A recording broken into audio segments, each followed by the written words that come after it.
called Yes. 4 Steps, so let's welcome Mark.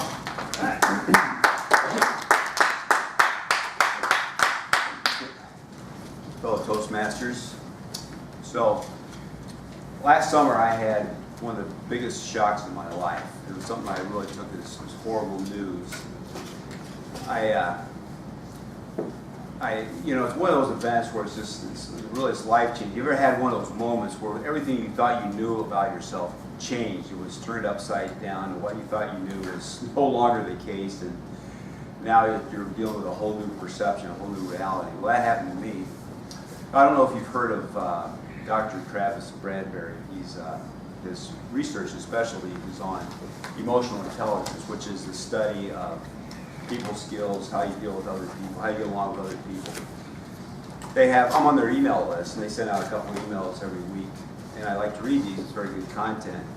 But I got this one last summer, and I actually deleted it when I first saw it because it was a topic that I really wasn't interested in. It was the 12 characteristics of the type A personality. And I deleted it because, one, I knew I wasn't one, and I was kind of busy, and I thought, I don't need to know this. But I thought about it for a second because, I'm one of those people, I don't want to be throwing out phrases that I really don't know what I'm talking about. So I thought, well, I'm going to read this so I actually know what the definition of a type A personality is. So I opened up the email, the 12 characteristics of a type A personality. So started reading, read the first one, and I'm like, okay, well, I have that, no big deal. Read the second one, I have that one. Read the third one, I have that one. And I went all the way down this list of 12, and I had every one of these 12 characteristics. I was horrified.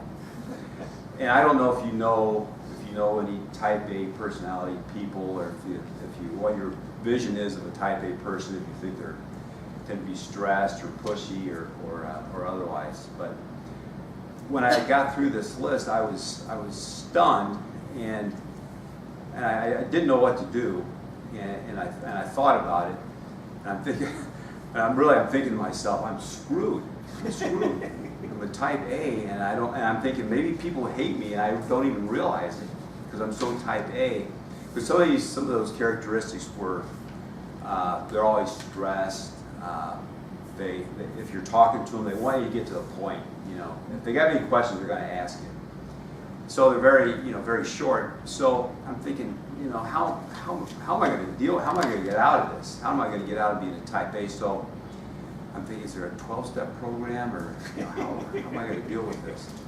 So I did what most people would do in times of emergency. I started Googling it, and I Googled, how do you overcome being a type A personality? I'm going to get to the bottom of this and get this solved. So I Googled it, and what you find if you Google how to overcome a type A personality is it's health issues. It's health issues. Type A personalities, they found, have a higher incidence of heart disease, of ulcers, high blood pressure. And I really dug into this. I did my due diligence on if there was a way to overcome being a type A personality. And it was really just health issues. So I remember when I'm doing this, I'm sitting in my big office chair at home and my computer, and I did my work, and I finally just sit back in my chair, and I'm like, okay, I'm a type A. What do I do now? So I thought about it, and I resigned myself to being a type A. So I'm thinking, what can I do with this information now that I know I'm a type A? So what I did was I went back and I looked at the list again, the 12 characteristics, and thought I would parse this and look at each one individually. So there's a few that are actually positive. There's one of the characteristics is they're conscientious. Well, that's good. That's good. They care about people.